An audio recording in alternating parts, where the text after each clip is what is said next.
The advocate Giri Prasad Narvekar, practicing more than 55 years. एक प्रांतिक सदस्य आणि आमचं घराणं आम्ही स्वतः आमची सर्व मुलं फॅमिली ही जन्माला आल्यापासून आजपर्यंत काँग्रेस पक्षाचं काम करत आहे. कधी आजपर्यंत पक्ष बदललेला नाहीये आणि काँग्रेस पक्षाचं काम करत असताना मला अतिशय आनंद होत आहे. महत्वाची गोष्ट म्हणजे या ठिकाणी नगरपालिका निवडणुका सुरू झालेल्या आहेत. 2 तारखेला ऍक्च्युअली व्होटिंग होणार आहे. 3 तारखेला त्याचा निकाल लागणार आहे. खरं म्हणजे आमची अशी इच्छा होती सर्वांची की यावेळी सुद्धा महाआघाडीतून हा निवडणूक लढवावी. त्या दृष्टीकोन आमचे प्रयत्न चालले होते. लोकसभेची निवडणूक झाली त्यावेळी आमची युती झाली होती. नंतर विधानसभेच्या निवडणुका झाल्या त्यावेळी सुद्धा आमची युती झाली होती आणि आता सुद्धा युती हवी अशा प्रकारचे आमचा संदेश देण्यात आले होते. परंतु आम्हाला किती सीट सोडणार, काँग्रेस पक्षाला किती सीट सुटणार यावरून थोडासा वाद निर्माण झाला आणि आम्ही सर्वांनी ठरवलं जर आम्हाला काँग्रेस पक्षाचं जिवंत ठेवायचं असेल, काँग्रेस पक्षाचा झेंडा लावायचा जर असेल तर आम्हाला चांगल्या प्रकारे सीट मिळायला पाहिजेत ना.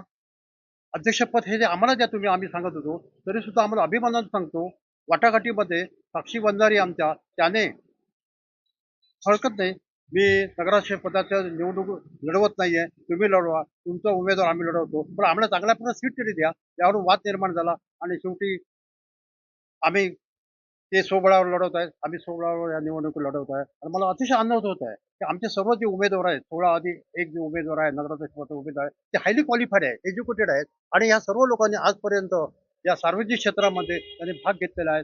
सार्वजनिक क्षेत्रात शैक्षणिक क्षेत्रामध्ये भाग घेत असते लोकांच्या समस्या ज्या आहेत त्या सोडवण्याच्या दृष्टीकोन ते अतिशय प्रयत्न करत आहे आणि हा इतिहास होईल तुम्हाला सांगतो. साक्षीवंदनाचं सांगितलं फॅक्ट आहे ते सिंधुदुर्ग जिल्ह्यामध्ये किंवा आजूबाजू जिल्ह्यात त्याच्यावर फॅक्ट होईल की काँग्रेस पक्ष पुन्हा स्वबळावर ह्या निवडणूक लढवायला तयार आहेत. उद्या सुद्धा पंचायत समिती जिल्हा परिषद निवडणूक होती त्यावेळी सुद्धा आम्ही स्वबळावर लढवणार आम्हाला युती नको आहे असं माझं म्हणणं आहे आणि आम्हाला पूर्णपणे खात्री आहे यावेळी आमचे सर्वात जास्त सीट काँग्रेस पक्षाची येतील आणि नगराध्यक्षाच्या साक्षी वंजारी आहे पूर्णपणे चांगल्या मताने निवडून येईल अशा मला आशा आहे. आपण त्यावेळी मला प्रश्न विचारला त्या ठिकाणी पैशाचा वापर होण्याची शक्यता आहे. पैशाचा वापर जरी झाला असला तरी तुम्हाला सांगतोय की आत्ताच या ठिकाणी निवेदन करण्यात आलं की आम्ही तुम्हाला सांगण्यात आलं मागच्या वेळी सुद्धा पैशाचा वापर करण्यात आला परंतु सावंतवाडीचे लोक जे आहेत सुशिक्षित आहेत त्या दृष्टीकोन ते पैशाचा तर काही परिणाम होणार नाही. ते पैसे कदाचित घेतील पण मतं ह्या चांगल्या व्यक्तीलाच मतदान त्याचं होईल अशी मला आशा आहे. ज्यांच्यापाशी पैसे आहेत ते करतील. आम्ही त्याच्याकडे सांगू शकत नाहीये कोण पैसे देतात रात्रीच्या वेळी कसे येतील कसे कोणत्या पद्धतीने येतील नाही माझा मी तसं सांगू शकत नाहीये. सांगणं तर मला कसं माहितीये कायद्यानुसार कोण अशा प्रकारे पैसे देत असतील तर माझी ड्युटी ही पोलीस स्टेशनवर जाऊन त्याच्या विरुद्ध तक्रार करण्याची असते. आम्ही काँग्रेस पक्षाची तक्रार करणार नाही. आमच्या समक्ष होणारच नाही ना पैशाचं वाटप. जर पैसे आमच्या समक्ष देतील त्याला आम्ही पूर्णपणे विरोध करू ताबडतोब पोलीस स्टेशनवर तक्रार करू त्याला पकडण्याचा प्रयत्न करू. आमच्या समक्ष अशा प्रकारे घटना घडत असतील तर ठीक आहे आम्ही तक्रार करू ना.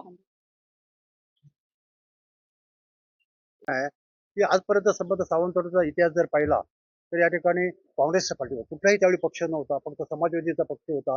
बीजेपीचा पक्ष कधी नव्हता किंवा शिवसेना सुद्धा नव्हती. त्यावेळी वाद नव्हता तो काँग्रेस पक्ष आणि समाजवादीचा पक्ष होता. अनेक वर्ष समाजवादी झेंडा त्या ठिकाणी काम करत होते. नंतर 85 सालापासून किंवा त्या पूर्वीपासून आम्ही त्या ठिकाणी एकत्र आलो आणि युथ क्लबच्या माध्यमातून त्या काळामध्ये आम्ही अनेक वर्ष काँग्रेस पक्षाचा झेंडा उडवण्याचा प्रयत्न केला. कणकवली शिंदेचा आम्ही पाठिंबा घेतलेला नाही त्यांना. कणकवली फक्त कणकवलीमध्ये जी आघाडी झाली आहे ते आपल्या काँग्रेसचे 2 त्यांनी स्वीकार घेतलेले आहेत ना घेतलेलं आहे. शहर विकास आघाडी झालेली आहे. 3 उभाट्याचे आहेत वेंगुर्ल्यामध्ये. आघाडी करायला हरकत नव्हती ना त्याबद्दल आमचा विरोध कोणत्याही प्रकारचा नाही आहे.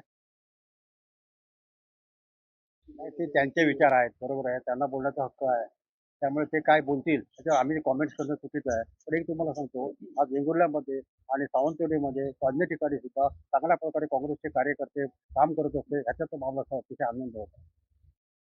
100% काँग्रेसची परंपरा आहे. किती वर्षाचा जुना पक्ष आहे. 135 वर्ष होऊन गेलेले आहेत आणि 100 वर्षे ज्यावेळी साजरी केली त्यावेळी दिलीप नागवेकर मुंबईला गेलेले होते याच्याबद्दल तो मला अतिशय आनंद होता.